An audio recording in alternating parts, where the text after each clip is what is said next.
Baik, Assalamualaikum warahmatullahi wabarakatuh. Selamat pagi ya. Hari ini kita akan melanjutkan untuk topik penyakit menular di wilayah pedesaan. Jadi, bagaimana sih penyakit-penyakit menular di wilayah pedesaan dibandingkan dengan perkotaan, dan faktor-faktor apa yang bisa mempengaruhi timbulnya penyakit menular di wilayah pedesaan. Nah, eee kalau kita bicara tentang penyakit menular, pasti akan kembali ke arah segitiga epidemiologi. Jadi, ada host, ada agent, ada environment. Jadi ada host si manusianya, misalnya ada kondisi imunitas, ada status gizinya, ada ras, ada umur, jenis kelamin, kemudian mungkin ada pekerjaan, ya kan, pekerjaan, pendidikan gitu masuk ke dalam karakteristik host. Kemudian ada agent penyakit. Kalau penyakit menular ada virus, ada parasit, ada bakteri, ada fungi gitu kan.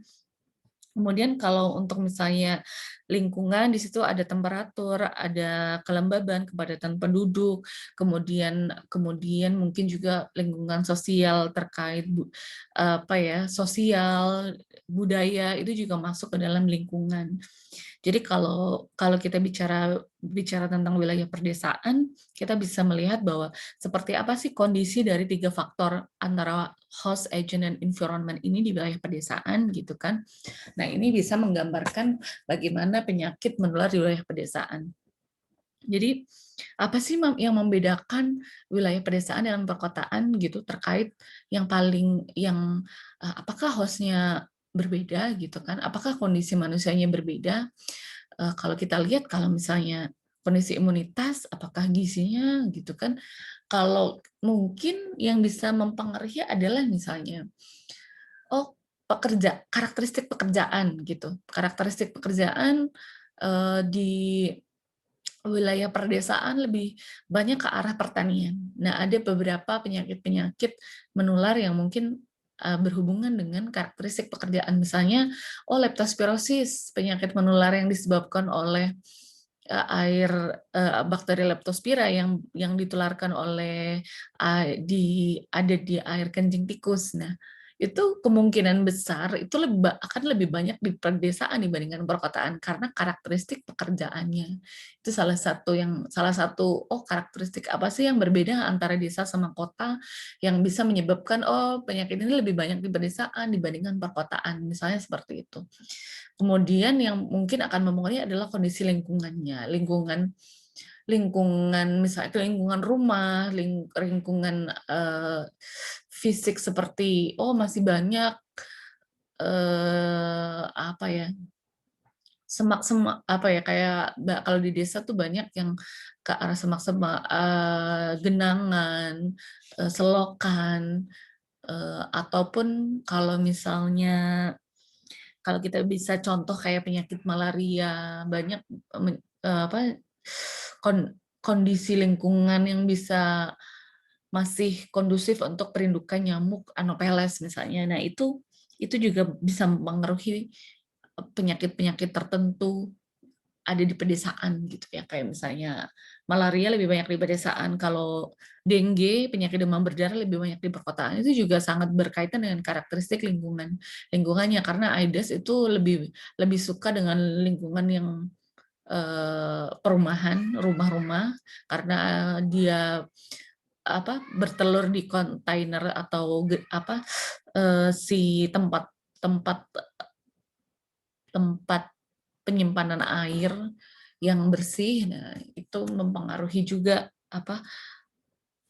penyakit ini banyak di mana. Nah, seperti itu. Jadi kalau, kalian memberikan gambaran bahwa bagaimana sih penyakit menular di wilayah pedesaan, kalian ingat-ingat aja apa sih kondisi yang membedakan antara desa dan kota sehingga bisa nih berbeda antara penyakit yang di desa dan penyakit, maksudnya frekuensinya ya, atau mungkin lebih banyak di sini atau lebih banyak di kota, di desa ataupun di kota.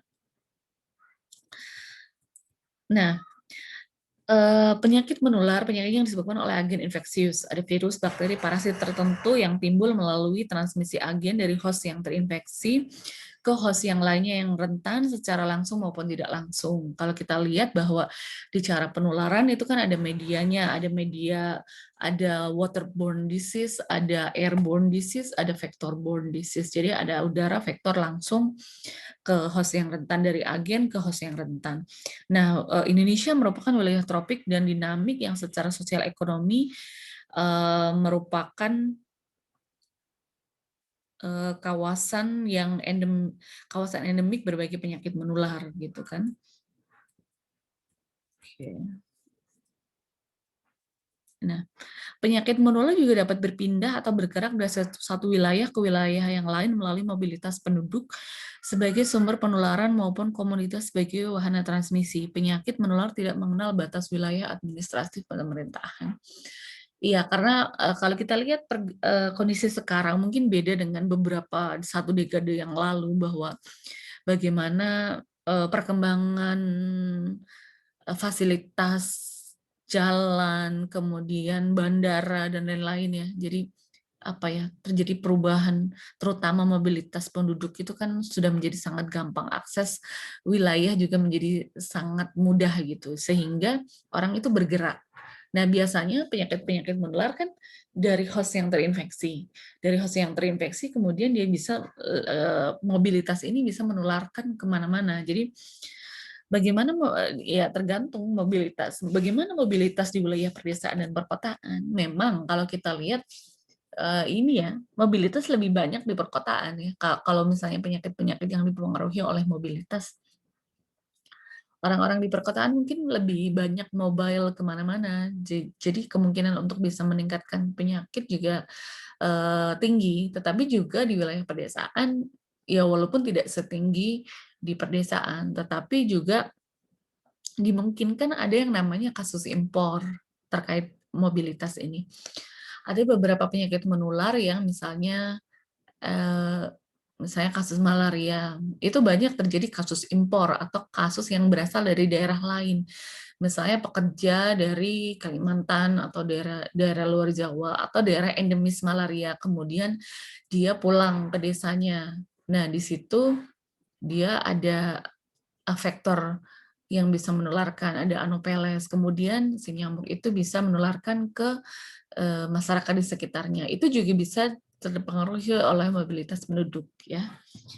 Ada penyakit-penyakit yang menular yang dipengaruhi oleh mobilitas penduduk ini banyak sekali.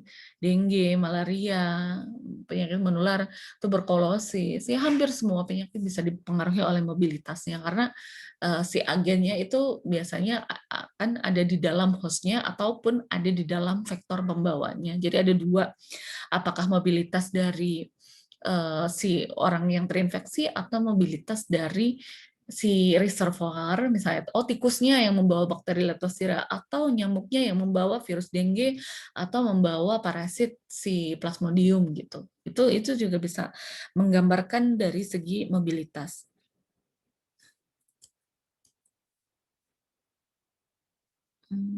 Okay, next. Nah, ini contoh-contoh penyakit menular terkait kondisi lingkungan. Jadi penyakit menular sangat terpengaruh oleh kondisi lingkungan. Misalnya penularan malaria di Banjarnegara berkenaan dengan nyamuk yang memiliki habitat kebun salak atau kolam yang merupakan jamban sekaligus Oke, jadi kondisi lingkungan seperti kebun salak, kolam itu mempengaruhi bahwa di situ ada banyak eh, nyamuk Anopheles yang bisa menjadi faktor potensial penularan malaria. Kemudian ada di daerah Pacitan, cekungan-cekungan padas di sungai, Riau, tertular malaria ketika menyadap karet di pagi buta. Kemudian ini dulu saya pernah dengan eh, meneliti cikungunya di Sempor, ya kan, sekarang cikungunya lagi banyak nih terkait dengan perkebunan karet, ada breeding site, tempat perindukan di tempat penampungan getah karet yang terisi air. Jadi memang sangat berkaitan dengan kondisi lingkungan. Jadi kondisi lingkungan di perkotaan dan pedesaan pasti akan berbeda. Jadi lebih banyak ke arah kondisi lingkungan yang membedakan penyakit menular di desa sama di kota ya. Oke. Kemudian ini adalah hasil umum penyakit menular dari Riskesdas 2018. Prevalensi penyakit menular seperti ISPA, malaria, diare pada balita mengalami penurunan jika dibandingkan dengan Riskesdas sebelumnya tahun 2013. Ya kan, ini ada penurunan ISPA, malaria, diare. Kemudian TB paru tidak mengalami pergeseran. Nah, ini ada beberapa angka-angka dari Riskesdas bahwa ada beberapa penyakit yang mengalami penurunan. Tetapi ketika misalnya ada beberapa diare misalnya di perkotaan, perdesaan ternyata masih banyak di pedesaan mungkin terkait dengan hygiene sanitasi. Diare ini sangat berkaitan dengan hygiene sanitasinya seperti apa karena ini fekal oral ya penularannya itu biasanya dengan hygiene sanitasi, kebiasaan pola hidup bersih dan sehat. Oke. Kemudian ini nggak bisa di set. Oke. Ini tuberkulosis hampir sama di perdesaan sama perkotaan, ternyata hepatitis lebih banyak di perkotaan dibandingkan di pedesaan. Kalau diare ya tadi terkait lingkungan ternyata malah lebih banyak di pedesaan. Jadi di Riskesdas bisa dilihat ada beberapa perbedaan distribusi frekuensi antara beberapa penyakit di wilayah pedesaan dan perkotaan. Nah, misalnya ini tuberkulosis di pedesaan itu terkait apa? Atau ada misalnya determinasi penyakit tuberkulosis di daerah pedesaan gitu. Misalnya sebagian besar penyakit TB paru berpendidikan menengah, masa produktif, kemudian tempat tinggal sebagian besar penyakit TB paru belum memenuhi kriteria rumah sehat baik sisi kepadatan hunian, pencahayaan, ventilasi dan kelembaban. Nah, ini misalnya TB sangat berkaitan dengan kondisi lingkungan rumah. Bagaimana bisa menciptakan rumah sehat dengan ventilasi yang baik sehingga bisa mematikan bakteri Mycobacterium tuberculosis misalnya. Kepadatan hunian itu berkaitan dengan bagaimana dia gampang untuk menularkan gitu. Nah, ini pasti akan TB di pedesaan lebih banyak ke arah bagaimana kondisi lingkungan rumahnya yang memang akan mempengaruhi itu. Kemudian mungkin juga berkaitan dengan pengetahuan. Jadi karakteristik masyarakat desa misalnya dengan pengetahuannya yang lebih rendah dibandingkan perkotaan. Hal ini berkaitan dengan ketika disampaikan informasi terkait promosi kesehatan atau edukasi kesehatan, penduduk desa mungkin lebih apa ya? Misalnya berkaitan dengan bagaimana dia bisa menangkap mudah informasi, bagaimana dia mau menerima informasi-informasi baru gitu kan. Masyarakat desa mungkin agak atau bahkan di daerah-daerah yang bersuku ataupun di suku-suku tertentu itu akan lebih tertutup untuk bisa menerima informasi baru, imunisasi gitu kan. Itu juga problem-problem tersendiri di wilayah perdesaan. Nah, itu bisa mempengaruhi penyakit menular di wilayah pedesaan. Ini tadi, kemudian dengue di wilayah pedesaan. Kalau dengue itu lebih banyak sebenarnya di wilayah perkotaan, tetapi semakin ke sini semakin bergeser juga bahwa DBD ini juga bisa terjadi di wilayah pedesaan gitu. Di penelitian-penelitian mahasiswa Kesmas ada yang baru saja selesai itu juga ada peningkatan kasus di wilayah pedesaan lebih banyak semakin banyak. Oke, kalau lebih banyak pasti lebih banyak di perkotaan ya, karena karakteristik nyamuknya yang menularkan itu memang lebih menyukai karakteristik di wilayah perkotaan. Nah, ini penyakit demam berdarah di wilayah pedesaan. Malaria jelas di pedesaan pasti karena dia tadi breeding site Anopheles-nya itu pasti lebih banyak di daerah perdesaan kalau malaria. Itu kan lebih menjelaskan bahwa yang membedakan pasti lebih ke arah faktor lingkungannya. Filariasis yang mengejutkan ini juga tidak terlalu berbeda ya. Padahal kalau kita lihat filariasis ini ditularkan oleh nyamuk kuleks. Nah, itu dia bisa di air yang kotor. Ada beberapa, misalnya di wilayah Pekalongan yang dulu saya pernah penelitian di Pekalongan itu banyak di genangan-genangan air hasil limbah batik itu banyak jentik-jentiknya. Jadi mungkin di perkotaan dia bisa bertahan, di pedesaan juga dia banyak untuk tempat-tempat perindukannya. Kemudian PSN, bagaimana pemberantasan sarang nyamuk di wilayah perkotaan lebih baik dibandingkan dengan pedesaan. Ternyata gitu kan, terkait memakai obat nyamuk, menaburkan bubuk larvasida, ventilasi kasa nyamuk, menguras bak mandi, menutup tempat penampungan air, kemudian memusnahkan barang-barang bekas. Nah, ini dari riset yang lalu. Studi di negara lain banyak menyoroti tentang adanya beberapa prevalensi insidensi penyakit mata, kemudian kulit, kemudian infeksi respirasi. Jadi pernafasan ISPA yang berkaitan dengan kondisi rumah ataupun social conditions yang memainkan peran dalam determining beberapa penyakit-penyakit tadi. Ada penyakit kulit, penyakit pernah ISPA, kemudian gastrointestinal infection atau penyakit gastrointestin seperti diare, itu yang seperti tadi, bahwa diare itu lebih banyak di wilayah pedesaan. Ini ada di studi di negara lain. Pengelolaan sampah gitu ya, ternyata di perkotaan lebih ada beberapa ya, sampah tertutup, sampah terbuka, tertutup lebih banyak di perkotaan. Ini adalah angka-angka dari Riskesdas yang 2018. Cara pengelolaan sampahnya seperti apa gitu kan, ada yang kalau di perkotaan sudah diangkut gitu kan. Nah, ini juga dibakar, kalau di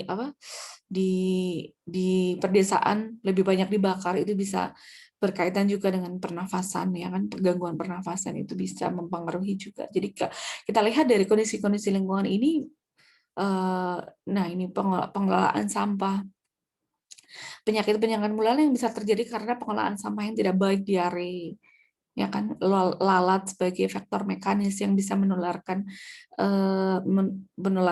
agen infeksius bakteri ke orang lain, ke orang dari tempat sampah, kemudian dia hinggap ke makanan ataupun minuman yang terkontaminasi, itu sangat bisa ya. Jadi ya kalian pasti sudah tahu penyakit-penyakit akibat pengelolaan sampah yang tidak baik. Nah, ini terkait penyakit menular di wilayah pedesaan. Kalau kita bisa summary-kan bahwa penyakit tidak menular di wilayah pedesaan itu terkait dengan karakteristik lingkungannya. Lingkungan pedesaan ya kan, karena kalian bisa membayangkan wilayah pedesaan yang mungkin secara hygiene sanitasinya belum sebaik di perkotaan. Jadi memang kebanyakan penyakit yang ada adalah terkait hygiene sanitasi seperti diare, penyakit kulit, penyakit gastrointestinal lebih banyak terjadi di wilayah pedesaan, atau penyakit-penyakit tular vektor yang memang breeding site atau tempat perindukannya itu lebih banyak memang cocoknya di wilayah pedesaan, ya kan, kebun, semak, perkebunan, danau. Nah, itu memang mendukung terjadinya suatu tempat perindukan yang lebih banyak, menjadikan wilayah pedesaan lebih banyak penyakit menularnya. Jadi kalau kita melihat tren epidemiologi penyakit menular di wilayah pedesaan lebih banyak terkait hal-hal tersebut, faktor lingkungannya ya. Jadi kalian ingat kalau penyakit menular di wilayah pedesaan, kalian ingat lebih banyak faktor lingkungan yang bisa mempengaruhi. Kalau di hostnya mungkin tadi itu ya, pekerjaan, pendidikannya, terkait bagaimana penduduk desa menangkap informasi, menerima informasi-informasi baru, kemudian terkait pekerjaan, mungkin pekerjaan di pertanian itu juga mempengaruhi faktor risiko penyakit-penyakit menular tertentu, leptospirosis, seperti itu. Jadi gambaran penyakit menular di wilayah pedesaan seperti itu. Mungkin itu ya yang bisa saya sampaikan untuk penyakit menular di wilayah pedesaan. Saya akhiri. Assalamualaikum warahmatullahi wabarakatuh.